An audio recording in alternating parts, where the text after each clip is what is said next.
प्रभु यीशु मसीह के नाम में आप सबको जय मसीह की। आज के मनन के लिए जो हमने बाइबल से पैसेज चुना है वो पाया जाता है लूका रचित सुसमाचार उसके 12 अध्याय के 4 पद से लेकर के 7 पद तक। यहाँ पर लिखा हुआ है, मैं तुमसे जो मेरे मित्र हो कहता हूँ कि जो शरीर को घात करते हैं परंतु उसके पीछे और कुछ नहीं कर सकते, उनसे मत डरो। मैं तुम्हें चिताता हूँ कि तुम्हें किससे डरना चाहिए। घात करने के बाद जिसको नरक में डालने का अधिकार है उसी से डरो। हाँ, मैं तुमसे कहता हूँ उसी से डरो। क्या 2 पैसे की 5 गौरैयाँ नहीं बिकती, तो भी परमेश्वर उनमें से एक को भी नहीं भूलता। तुम्हारे सिर के सब बाल भी गिने हुए हैं, इसलिए डरो नहीं, तुम बहुत गौरैयों से बढ़कर हो। सो यहाँ पर हम देखते हैं कि प्रभु यीशु मसीह अपने शिष्यों को, जिनको वो जानते हैं, जो उनके मित्र हैं, उनको इंगित करते हुए, उनको निर्देशित करते हुए, उनको एड्रेस करते हुए इस बात को कहते हैं कि किससे डरना चाहिए। जो हमारे शरीर को घात कर सकते हैं बल्कि आत्मा को नहीं, उनसे हमें नहीं डरना चाहिए। और यहाँ पर हम देखें कि जो शास्त्री और फरीसी लोग जो होते थे उनसे लोग इसलिए डरते थे क्योंकि अगर हम पढ़ें यूहन्ना रचित सुसमाचार उसके 9 अध्याय और उसके 22 पद में, तो यहाँ पर लिखा हुआ है, यूहन्ना रचित सुसमाचार उसका 9 अध्याय और उसके 22 पद में यहाँ पर लिखा हुआ है, ये बातें उसके माता पिता ने इसलिए कहीं क्योंकि वे यहूदियों से डरते थे। क्योंकि यहूदी एक मत हो चुके थे कि यदि कोई कहे कि वह मसीह है तो आराधनालय से निकाला जाए। यहाँ पर हम देखते हैं कि उनको डर किस बात का था। उनको डर इस बात का था कि अगर हम ये बात को मान लेते हैं और सबके सामने बोलते हैं कि हम मसीह हैं तो हमें आराधनालय से निकाल दिया जाएगा। और कुछ लोग जो थे इस बात का भी उनको डर था कि उनके जो जीवन जीने का जो ज़रिया था अगर समाज से निकाल दिए जाएंगे तो क्या होगा कि हमारे पास कुछ खाने के लिए नहीं रहेगा, हम किससे मांगेंगे, हमारे पास कोई पड़ोसी नहीं होगा।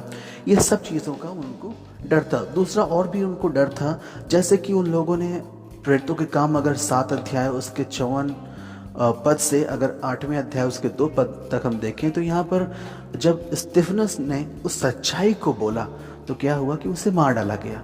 इस बात का भी डर था कि अगर वो इस बात को कन्फेस करते हैं, बोलते हैं, तो उनको भी कहीं स्तिफनस की तरह मार न दिया जाए।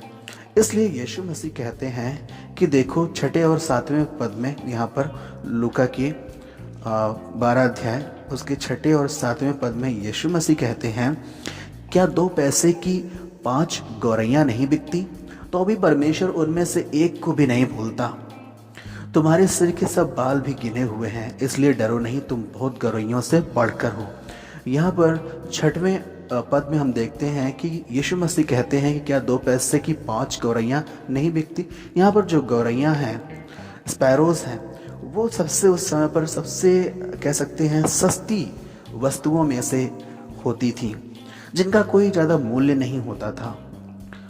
और तब यीशु मसीह कहते हैं कि उनसे तुम क्या हो, बढ़कर हो। परमेश्वर जब ऐसी गौरैयों की चिंता करता है जिनकी कोई वैल्यू नहीं है, कोई विशेषता नहीं है, कोई ज़्यादा मूल्य नहीं है, तो उनसे बढ़ कर के हम लोग हैं जिनके बारे में जब परमेश्वर उनके बारे में चिंता करता है तो हमारे विषय में कितनी चिंता करता होगा, इस बात को प्रकट करता है। दूसरा वो कहता है तुम्हारे सिर के सब बाल भी गिने हुए हैं।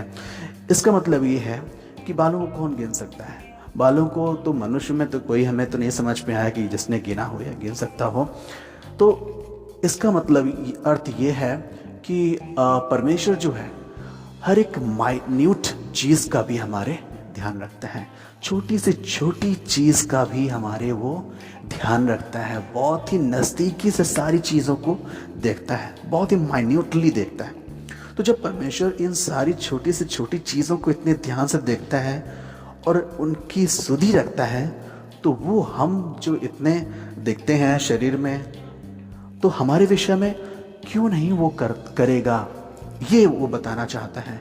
इसलिए हमने जो इस पैसेज को, इस गद्यांश को कह सकते हैं, जो हमने इसको टाइटल दिया है वो ये है कि परमेश्वर हमारी चिंता करता है। परमेश्वर हमारी क्या करता है? चिंता करता है। अगर वो गौरैयों की चिंता करता है जो कि वैल्यूलेस हैं, जिनकी कोई कीमत नहीं है, उससे हम बढ़कर हैं, हमारी चिंता वो कितनी बढ़कर करता है। और अगर हम ये सोच रहे हैं कि हमारा परमेश्वर इतने लोगों में से कैसे हमें देखता होगा स्वर्ग से, तो मैं बताना चाहता हूँ कि परमेश्वर जब आपके बालों की इतनी बारीकी से देखता है, परखता है उन चीज़ों को, तो हमें वो क्यों इतनी महत्वता न देगा? हमारी हर एक परेशानी को, हमारी हर एक बात में वो बहुत ही माइन्यूटली, बहुत ही बारीकी से हमें देखता और परखता है मेरे प्रियो। इसलिए मैं कहना चाहता हूँ, इसलिए यीशु मसीह ने भी कहा, क्या कहा? आगे के अगर पदों में पढ़ेंगे 8 पद से लेकर के 11 पद तक, तो वो यही बताना चाहते हैं कि जो हमें स्वीकार कर लेगा, कि जो यीशु मसीह को स्वीकार कर लेगा मनुष्यों के सामने, वो जब परमेश्वर यीशु मसीह आएंगे तो वो उसे भी अपने स्वर्गदूतों के सामने स्वीकार कर लेंगे। तो इसका मतलब ये है कि डरे नहीं, बल्कि बहुत ही साहस के साथ में परमेश्वर के पुत्र यीशु मसीह का हम पब्लिकली कह सकते हैं आप अंगीकार करें, पब्लिकली खुले तौर पर आप उसका अंगीकार करें। डरे नहीं, क्योंकि परमेश्वर आपकी चिंता करता है। प्रभु आपको बड़ी आशीष दें। दुआ करेंगे। ये हमारे जीवित सामर्थ्य सर्वशक्तिमान दयालु पिता, आपका धन्यवाद करते हैं कि आपने हमें हर एक वस्तुओं के ऊपर शिरोमणि करके बनाया है, और आपने हमें अधिकार दिया है कि इस पृथ्वी को अपने वश में कर लो। एक केयर टेकर के रूप में, एक गार्डनर के रूप में आपने हमें नियुक्त किया है, अपॉइंट किया है। आपने हमें इसलिए ये जिम्मेदारी दी है क्योंकि आपकी नज़रों में हम बहुमूल्य हैं और सारी वस्तुओं से बढ़कर के ज़्यादा मूल्यवान हैं। हम चाहते हैं प्रभु कि आप हमें भी अपने साहस से भरें, ताकि हम अपने आप को किसी के आगे डरने वाले ना हों, हम अपने जीवन की परिस्थितियों के सामने डरने वाले ना हों, चाहे वो किसी प्रकार की क्यों ना हो, चाहे हमारे जीवन से संबंधित रखती हों या फिर किसी और बात से, बल्कि हम उन सारी परिस्थितियों में आपका अंगीकार करें और विशेष आपके नाम को अपने जीवन से महिमा देने वाले हो सकें।